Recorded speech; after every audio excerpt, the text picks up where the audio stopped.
Hi, Stu. Glenn! Oh, how are you? Oh, man, I'm so great for a Tuesday. Yes, things are wonderful in every way. And it's going to be interesting to see how all this wondrous stuff works out. Yeah, in the end. I'm going to be watching. I'm going to be watching. I'm on the edge of my seat, tuned in. And not pissed off. That's the key. No. I'm tuned in, but not pissed off. Because what are we going to do about it anyway? Except make the best of it. All right. So there's a couple of things. Now, this was shocking to me, Stu, but apparently Joe Biden needed a wheelchair and somebody to push him around in it. That's the report today. From the new book. New book. It's the Jake Tapper, Alex Thompson book. Yeah. Who Jake was completely surprised by all of this. Was he? He was completely surprised. Yeah, he was like, "Whoa, wait a minute! I should write a book real quick." You know. So he was completely caught off guard. Nobody in the media or who are writing these books had any idea that Joe Biden wasn't the sharpest tool in the shed, wasn't playing basketball every afternoon. They had no idea. You know, the last time they saw him, he was sharper than the sharpest guy they've ever seen. I know. The thing that was devastating to me was I was convinced he was just running circles around his 25-year-old staffers. Yeah. And then to learn that actually he wasn't running around anything because they needed to put him on a chair with wheels was a disappointing awakening. You know, here's the thing. I don't have a problem with somebody in a wheelchair. I own FDR's wheelchair, and I think I bought it for the museum because I think it should be the symbol of us winning World War II. Now, he hit it. I mean, the reason why the Resolute desk has that little door in the front, you know, that John was, you know, opening up, and that picture with John F. Kennedy and his son opening up the door underneath the desk, that was never there. That was not part of the Resolute desk. FDR had that installed because that desk was in the map room where he used to do his fireside chats. And he didn't want anybody taking pictures of him in the wheelchair or his legs. And so you could see it until they put the door there, and they finished the door, you know, just in time for him to die. So he never used it. But he was embarrassed by the wheelchair. I think that was his greatest strength. The guy couldn't walk, and yet he did. The guy, I mean, he worked so hard with his son every day. Imagine the strength that it took in his upper body and his son's upper body. He would hold on to his son's arm. His son would just put his arm out straight, and they rehearsed every day. They worked out so they could do this. So the son could look like he wasn't putting any effort into it. He was just helping his dad. You know, here, grab onto my arm, Dad. And all of the son's strength of that one forearm and FDR grabbing onto his arm, that's what held him upright. And then his son had to look like it was no big deal as FDR took all of his upper body strength to swing his legs out so he could walk because he had no power below the waist. That is incredible. As they were gassing people that were undesirable or had no quality of life because they had a wooden leg or they had crutches, let alone a wheelchair. The guy who was in the wheelchair beat Hitler. That's fantastic. So I think it's a sign of strength at times. And if you need to be in a wheelchair, you need to be in a wheelchair. And I think it would be embarrassing, you know, as you get older, you'd be like, I don't need this chair. You know, you become that grumpy old man. But the problem here is that no one in the White House said anything about it. They made him made special shoes so he could stand. Okay. All right. And then they were talking about after the election, he's got to go into a wheelchair because he can't walk anymore. Again, a lie. Again, them lying to get themselves through this election. Correct. That's the theme here and why it's really important. It's not important that a guy has to go in a wheelchair in his 80s. Who cares? Hey, like every, you know. Right. I hope I'm not, but I might be in a wheelchair when I'm 80. I might be 80. In a coffin. Good God, if you see 80, I'll be stunned. You won't even be able to see 80 from like a peak near where you are in the distance. I don't think we need to revel in this. You seem to be like counting the salary right now, and then I take over his show. What's fascinating about this is not that he's going into a wheelchair. Again, like that's a normal human development. And like the fact that we live long enough to get to a point where we need a wheelchair for lifelong wear and tear. Hey, great. It's that they lied to us over and over and over again. In fact, the book talks about one of the lies, and it's hard to see how they could have been any more blatant about what was happening here. I love this. Throughout 2024, Biden aides told reporters that the president's halting walk was partly the result of him fracturing his foot in November 2020 and then refusing to consistently wear his walking boot. In short, they said Biden was being undone by his own vigor. Oh my gosh. That's an awesome paragraph. Oh my, I want that framed. That is, if that's not the press in a nutshell, if that's not our political parties in a nutshell, you're so stupid. But there is a line here. I don't know. I'm struggling with it a little bit. It's incredible. First of all, how did you believe that? You didn't. But there's a line here to me because the media always is going to have this pathetic excuse of just saying, well, we were told this by the aides in the White House and we reported it. And they're going to be able to say that, and probably with some accuracy. It's probably what happened, right? The aides probably did just tell them that, and they just wrote it. And that's pathetic, and we should criticize their job performance, right? Well, that's one part of this. Let me just say, in defense of some of the reporters that didn't have eyewitness, you were on the edges and you couldn't see in. Sure. If that's all that you're given, you could speculate, but you can't print that as a news story that he can't walk. He should be in a wheelchair. You could speculate, you can comment on it, but you'd have no evidence as a reporter. Theoretically, follow up and be persistent. If you wanted a real answer, you could do your job better. By the way, as I've noted multiple times, Alex Thompson, the co-author of the book with Jake Tapper, was one of those reporters who was doing that at the actual time. Why would he pick Jake Tapper? I guess because Jake Tapper is the only one with any credibility that's left on for CNN for those who are still watching CNN. I think it's probably a big name. I don't think everyone knows Alex, which they should. So they think and look, I think that helps. But nobody knew Michael Schellenberger. No, it's true. Now Michael is a big name because and he didn't go, "Hey Jake." No, I know you were part of the problem, but I don't know. I mean, the Jake thing is a separate part of this because I think it's interesting what happens with a book like this, and this is what I don't want to necessarily focus only on the media in the story, because with Tapper, he comes out and he was not the worst offender of this, by the way, when we went through that period. I mean, people like Joe Scarborough, they don't write this book, right? Yes. He lied every day as a central part of his show about this topic. And he doesn't come out and write the book, and everyone kind of just like forgets about it.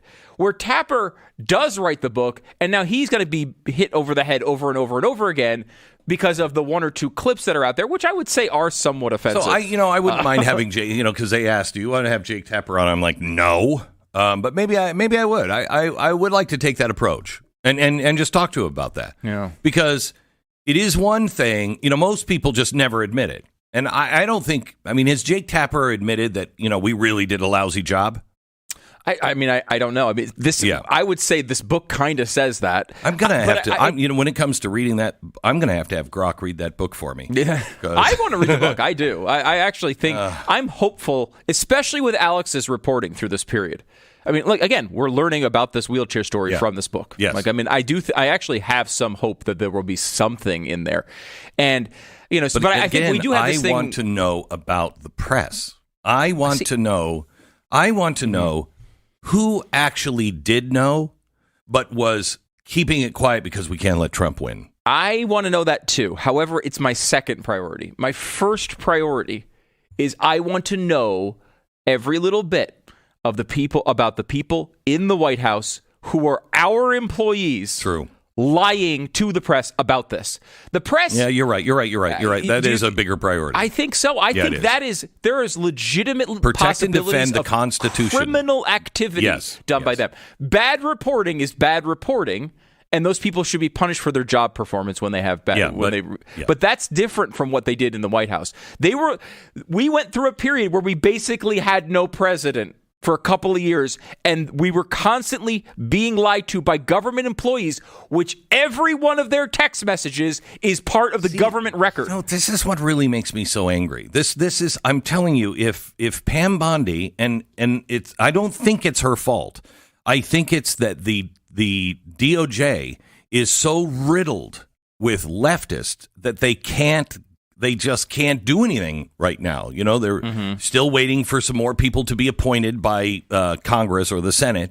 And I don't know if she has the people around her. This is what I'm hearing, that she just doesn't have the people around her yet to really make any big progress because it is so bogged down with statists and leftists. Well, we're hearing that from high levels in the government. Like this is in the Trump administration. People who are saying, "Hey, this is not Pam's issue." Right. That might be true.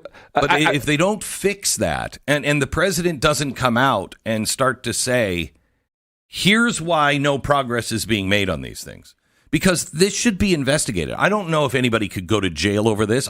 I mean, I would like it if they've broken a law. Yeah. And I don't know what law that would be. Right. But they hid this stuff. And more importantly than hiding it who was it that used the AutoPin? If you look at if you look at all of the things that were signed by AutoPin, as he started to decline the last year and a half, the AutoPin was almost exclusively used. Well, who was feeding those in? What was That's the system? What I'm talking about. He said to Jake Tapper in one interview, "I didn't do that." Yes, you did today, sir. No, I didn't do that. You did today, sir. You just signed it, and he had no idea. No idea. Well, who was doing it? That's what I want to know. And that person should go to jail. Right, because, how many times, Glenn, have you done shows about what happened with Woodrow Wilson back in the day? I mean, first of all, that number is too high to calculate. Yeah. But I mean, specifically on the fact that he wasn't even president for a while. His wife was running the show. He had a stroke and he was incapacitated. He had a stroke. He was giving a speech in California. He had a stroke in the middle of it. Just stopped talking. And everybody's like, what is going on? Kind of like Mitch McConnell. Yeah. Just stop talking. And so they put him on a train. They bring him back to Washington. They put him up in the White House because he's had a massive stroke. He can't communicate. He can't do anything. They're not even sure he could understand anything. His wife hid it and left him up in the bedroom, and she just kind of took over for a while. And she would attend all of the meetings and say, "My husband is just in bed. He's sick, but he wanted me to attend and take notes." She would take notes and then go up, talk to a man who really wasn't there, and then say, so here's what he wants to do. And then take the bills up to him, put his hand on the pen, and then she would sign it. The original auto pen. Yeah, the original auto pen. Yeah. That's how Woodrow Wilson worked in the last year. But it was his own party that ratted him out. Yeah. It was his own party because he was going to run for another term, a third term. And his party was like, "We haven't even seen the president. We need to see the president." Minor issue. Yeah, and they would keep coming over, and then she's like, "No, he's just having a bad day." And finally they said, "We're exposing this. Whatever's going on, you're going to be in trouble."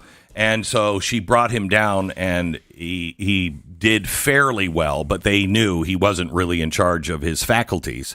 And she said he's going to run for another term, and they said no, he's not. He's not going to run. Yeah. But it was them. It was the Democrats that did it. Yeah, and that's huge. Right. But what I think here, when you think about this, is like that's 100 years ago, right?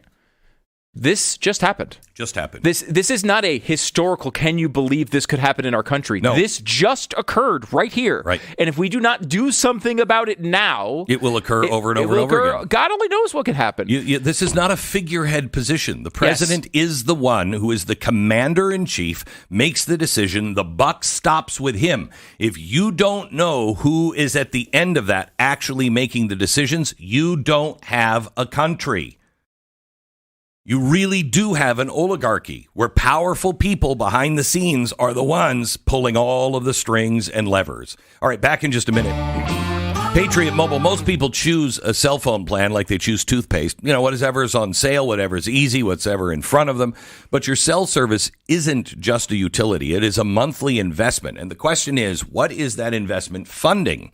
When you're with, one of the big guys, companies like Verizon, for example, a chunk of your bill goes straight towards activist causes that fight against everything you believe in. That's not an accident. It's not like, they're sending money to Planned Parenthood on accident. What? We were aborting babies with our money? Who? What? How did that happen? They know it. Now you know it. And what are you going to do? Patriot Mobile is different. They're America's only Christian conservative wireless provider. They give you great coverage because they're on the same cell towers, and they put your money to work defending freedom, religious liberty, and the sanctity of life. You wouldn't let a stranger into your wallet and tell them donate in your name, whatever you want. But why do you do it every month with your phone bill? And right now, if you switch, you'll get your first month of service for free. PatriotMobile.com/Beck. PatriotMobile.com/Beck or call 972-PATRIOT. Use the promo code Beck. Get your first month free. PatriotMobile.com/Beck. 972-PATRIOT. 10 seconds. Station ID.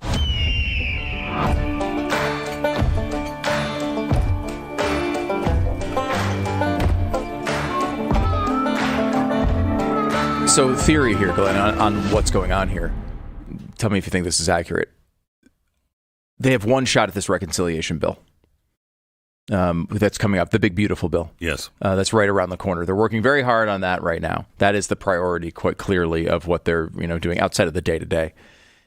They think they want to get that to the president's desk by July 4th, which is a super heavy lift. Mm-hmm. But I think they're also aware enough to know that there is a good chance that that they lose some form of the whether it's the House or whatever. Mm-hmm. And I think they're trying to prioritize this, thinking that they can jam in an investigation or something in year 2 when the reconciliation bill isn't the priority. Essentially, like they're putting that as essentially the next step.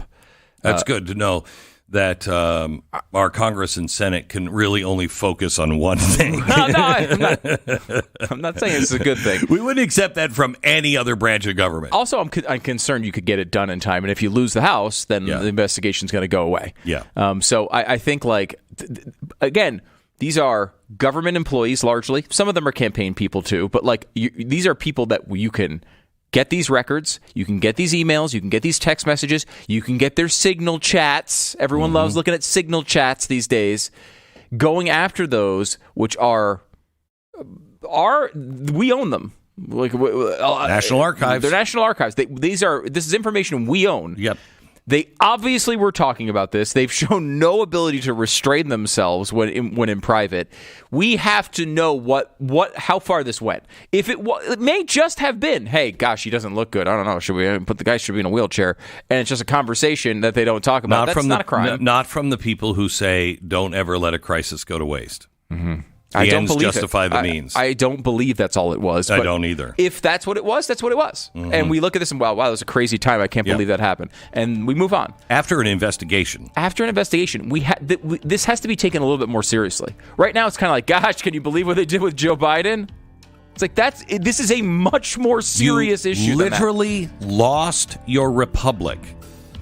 We were not a republic represented by people that people voted for. That's how you have to understand this story. Can't happen again. This is Glenn Beck. Sometimes you don't realize how bad your sleep is until you finally fix it. You think you're just getting older. You blame the stress of everyday life or the screen time or the dog or whatever you tell yourself. It's just how it is right now. But then one night you try Z Factor. Things are never the same again because now you've unlocked the secret to great sleep at last. This is a natural sleep aid, Z Factor. This is by the same team behind Relief Factor, and it was designed to work with your body, not knock you out, like you're a zombie. There's no groggy morning after, no dependency, just sleep, that you were supposed to be getting all along. And when that happens, when your brain finally shuts down, your body actually rests, you wake up feeling clear, you start to understand what you've been missing. So you don't just need what you need to get by. on bad sleep. You need rest like you mean it. Z-Factor. Get Z-Factor now, 46% savings for first-time buyers, $19.95 for a 30-day supply. Just go to relieffactor.com. That's relieffactor.com, or call 800-4-RELIEF. That's 800-4-RELIEF. It's relieffactor.com.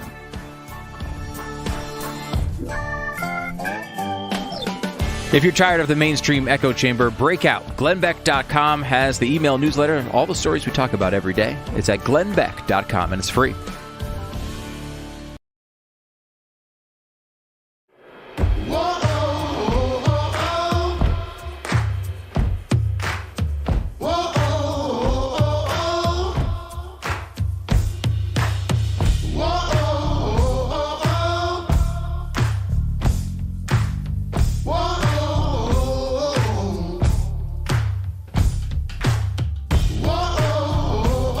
Welcome to the Glenn Beck program. We are so glad that you're here. Thank you so much. Yesterday, I don't know if you've been watching these baby videos that are coming out. I could watch them forever. I can't tell you how many times my wife and I have watched the one with the baby interviewing the dog. Oh, I love that. So funny. It's just hysterical.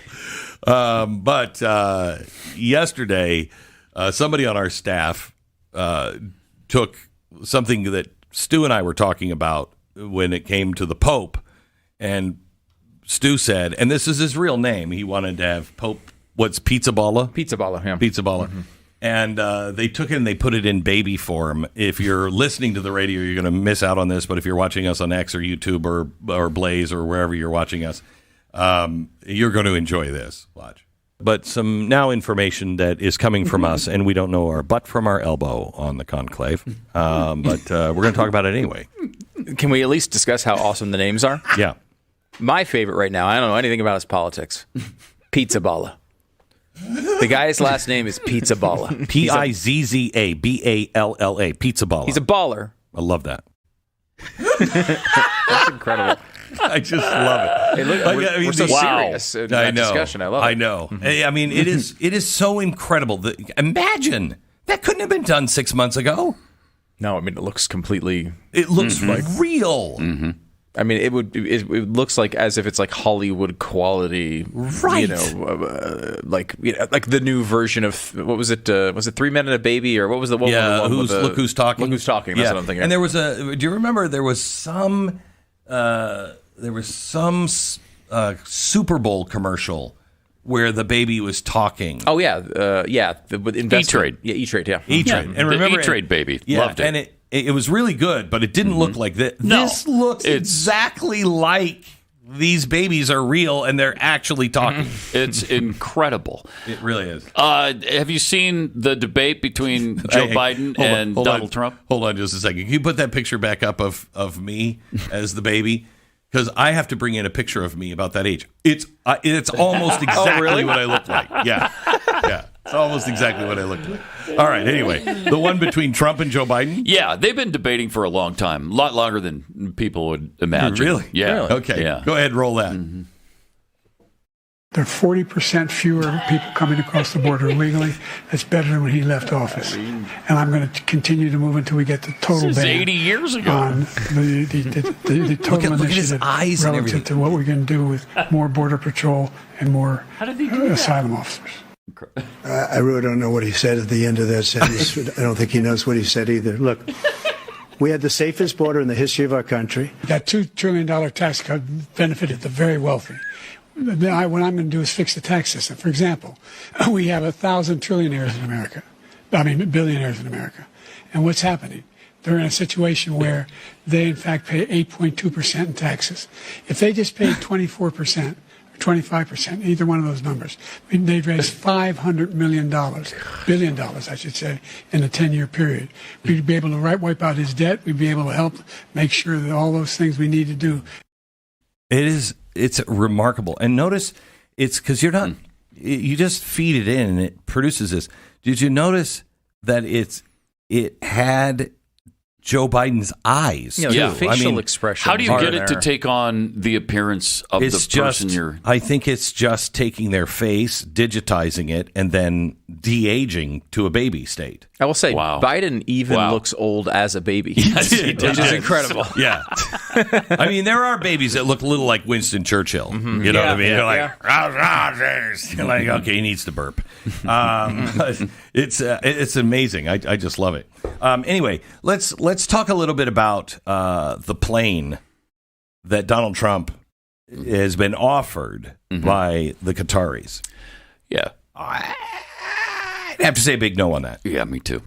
Me too. I mean, the president's not going to care what I think about this, but it's just not a good idea. I mean, I understand why he's doing it. I don't get what's going on at Boeing. How is it possible that it takes 17 years to build a plane? I was in the Oval, and the plane, the Boeing plane, the model of it is on the coffee table. Okay. And when he walked in, I happened the new one. Yeah. And I was sitting on the couch, and he comes in, and I stand up, and he comes over to me, and we were talking for a second, and I said, by the way, this really pisses me off. What Joe Biden did to refigure that whole deal, and then how Boeing has just blown this off is really frustrating. It is. I thought, 5 minutes into it, I thought, I shouldn't have brought that one up. That one's hitting a little close to home, because he was smoked. Oh, really? He was smoked. Bet he was. I mean, he's like, what does the United States of America do? You got Boeing. What am I going to get? An Airbus? I can't buy an Airbus. And he's like, if this was a private company, if I wasn't the president of the United States, he's like, I think I would be suing them right now. But the president can't sue Boeing. Yeah. So what? Honestly, this is your money.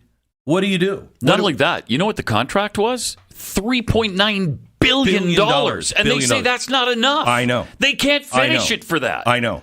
Are you kidding me? And Trump said to me, he said, it may be 2027, 28. He said... They're saying 2035. Yeah, they're saying maybe 10 years. That's what he said. It'll be 10 years, Glenn, before we see that plane. The plane That's unreal. The plane we have right now is from 1990. It was the plane that Ronald Reagan ordered. Okay? George H.W. Bush was the first president to fly in it. And it's because Reagan ordered it. What do you mean it's going to take until 2035? They ordered it in 2018. Right. Right. That is a company that is completely out of control. Radically wrong at Boeing. Yeah, radically wrong. So no wonder, he's open. Now, I wouldn't mind if a country had, a plane like that. If Qatar had a plane and we decided, you know what, Boeing, we're cutting the contract. Yeah. And then buying that plane from any country, as long as we could make sure that it was sound and everything else. But buying that plane and then bringing it over here and saying, okay, make this Air Force One and putting everything into it. If it was Great Britain, I'd be fine with that. I don't mind if know. We bought it from them. I wouldn't necessarily have a problem with that. I mean, we buy things from Qatar. Qatar buys things from us. I don't agree with Qatar is not a friend of ours. Sorry, they're not a friend. Fund terrorists, Hamas, Hezbollah. The Muslim Brotherhood is largely from Qatar and under the direction of Qatar. We are not friends with Qatar. We shouldn't be. Trump is close with the Qataris. I mean, every president seems to end up being close to the Qataris, but they are whitewashing their Hamas. They're largely responsible for a lot of the really bad stuff that goes on, and they never get credit for it. Yeah. And they need to. But, I mean, if you're going to buy something from them, that's fine. Buy it. By the way, did you see Go ahead. Buying a plane that is going to carry our president around. And so that's what I said. Yeah, as long as it can be fully vetted. Yeah. I don't know what they could hide or what could happen. I don't know that we would either. Right? That's the concern. I know. But that would be my concern. I mean, the appearance of it, especially because, again, it's not just going to the presidency. It's going to presidency until the day that Trump leaves and then it goes to Trump's library. That just looks bad politically for a million different reasons. Really bad. It does, yeah. Really bad. But like, not a good look. My real concern over it, even more than that, would be whether it's secure. That it's built out of 95% listening devices. Right. That would be my concern. With even more listening devices. That's it. But I don't know if this listening device is made out of listening devices. I'm not even sure that is possible, because they would have to go in and they would have to strip that thing. Just don't trust them. Yeah. Just don't trust them. Going back to your Oval Office conversation, though, is this just something where he is Overton windowing all of us again, which is what he does. That could be. He's saying, like, hey, we need to wake up. Process. Maybe we need to cancel this with Boeing. Yeah, maybe, I wonder, honestly, because he just left it at that. He just ranted for a while about how incompetent this is, how bad this is, how much trouble Boeing must be in to treat the United States of America like this. Right. And so maybe the most important plane we have, it's going to take you 17 years to finish and $4 billion plus. Come on. It's just wrong. It's just so wrong. So wrong. I mean, if Boeing, I don't know what you're doing, Boeing. I don't know whose plane you're working on that takes priority, but I don't know. I think you would want to move the president's plane to the top of the list, seeing that, you know what Air Force One cost us just to maintain? It is, let's see if I can find the stats on this. It is stunning because it's 1980. And so out of date. If a part goes down, they have to have it specifically made. There's no parts drawer anymore. Yeah, because these are old parts. Yeah, and so when they fly it, it is like, I think it's I have it someplace. I think it's like $300,000 or $400,000 an hour, like $299 an hour. To fly it. Yeah. That includes the fuel, the crew, and hourly maintenance. Okay, so $299,000 an hour, and they say in additional stuff, because this is all classified, they have to estimate. But they estimate that just the repairs on these, because we have two of them, just the repairs to keep them flying now is anywhere between $40 and $60 million every year. I mean, wow. I don't know, Boeing. You might want to pick it up a little bit, Wow. So, wait a minute. Hang on just a second. We do have the Enola Gay and the Wright brothers plane in the Smithsonian. Maybe we can use those for the president. Thanks, Pat Gray from Pat Gray Unleashed. Ever notice how calm it feels right before everything changes? The housing market was fine in 2007. Tech stocks were booming in 2000. And everybody's like, it's all under control. All right, up until the point they weren't.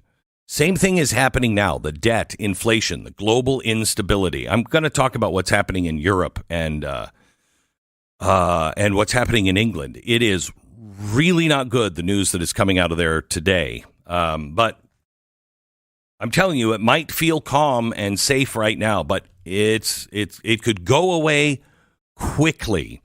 That's why there's this huge rush on gold right now, and nobody knows who's buying it, and it has to be, we're actually speculating that it might be us.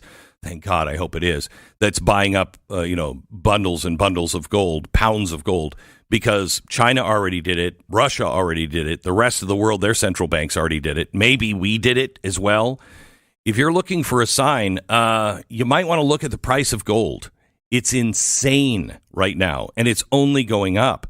Call 800-957-GOLD. Gold or silver. You can buy it at any level that you're at. Please call 800-957-GOLD. Look at gold or silver now with Lear Capital. 800-957-GOLD. More Glenn Beck coming up next.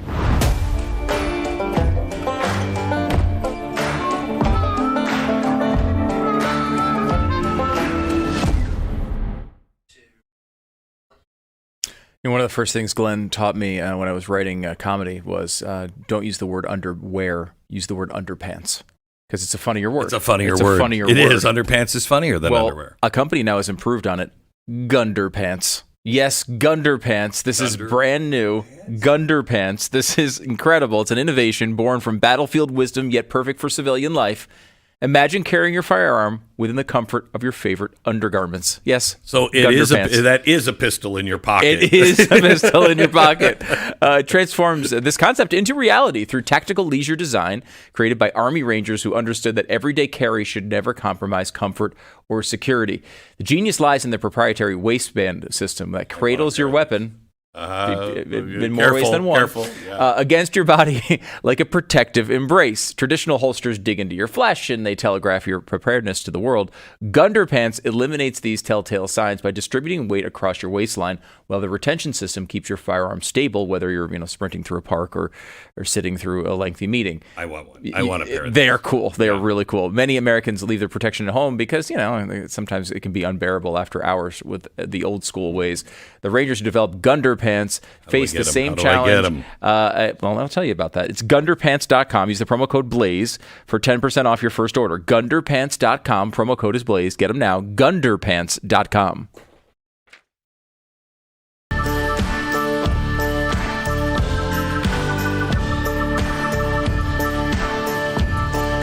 That plane, the Qatar aircraft, been sitting in San Antonio for a while. Apparently. I don't know why. But I want to go to San Antonio. I want to go on it.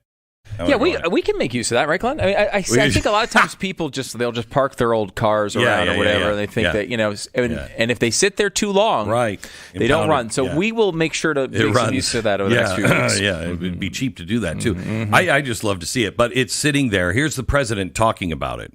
Let me tell you, you should be embarrassed asking that question. They're giving us a free jet. I could say, no, don't give us, I want to pay you $1 billion or $400 million or whatever it is. Or I could say, thank you very much. There was an old golfer named Sam Snead. Did you ever hear him? He won 82 tournaments. He was a great golfer. And he had a motto, when they give you a putt, you say, thank you very much. You pick up your ball and you walk to the next hole. A lot of people are stupid. They say, no, I insist on putting it. And then they putt it and they miss it. And their partner gets angry at them. You know what? Remember that, Sam Snead. When they give you a putt, you pick it up and you walk to the next hole and you say, thank you very much. Okay. I actually like that. And I don't think that he could be bought. I don't think he's going to be bought for, he's just not going. He's not that kind of guy. However, I just don't like the optics of it. But there's part of me that goes, yeah, they're going to give it to us. As long as it's secure, take it. Right. You get nothing in exchange. Take it. Yeah. Obviously we've accepted, presidents have accepted presents before.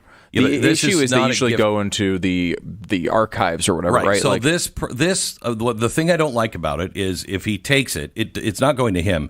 It's going to the Defense Department first, okay? Because the Air Force runs Air Force One. So go to the Defense Department, and that's who's getting the gift. But then when he leaves office, I think it would be much better if he would take it to say, no, not when I leave office. When Boeing delivers Air Force One, right? When they are done, and it might be 10 years, then that jet can be retired.